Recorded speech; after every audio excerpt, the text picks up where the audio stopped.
镜头转来到国内，民众党主席黄国昌今仔透早带党公职挑战一日内骑铁马去高雄，来维持国文帝精神。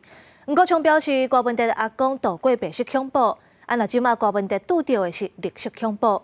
黄国昌强调，民众党拢会陪国文帝面对挑战。继续前进，永不放弃。民众党主席黄国昌透早和民众党公职一群人展开一日北高脚踏车挑战。透早3点外对土城看守所出发。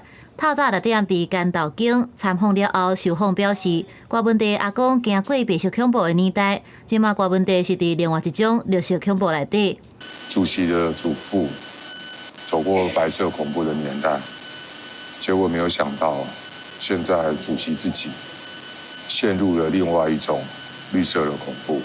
无论如何，台湾民众党全党上下绝对不会让主席的家人孤单，我们会陪他们一起面对接下来所有的挑战。黄国昌坦白讲，透早对土城看守所出发的时，心情真复杂。不过相信国文帝会当感受到对一个人变做一群人，并且继续一日北高传统甲精神。国文帝牵手陈培基是伫面册发文讲，表示国文帝福官压，日捌从来毋捌离开过，只是换一群人，对台湾人做同款的代志尔。继续前进。车队一路接力向南，黄国昌、黄珊珊透早8点外到桃园，再搁由桃市党部主委林秋仁接力往南。按算3月7日透早2点会到高雄的终点站。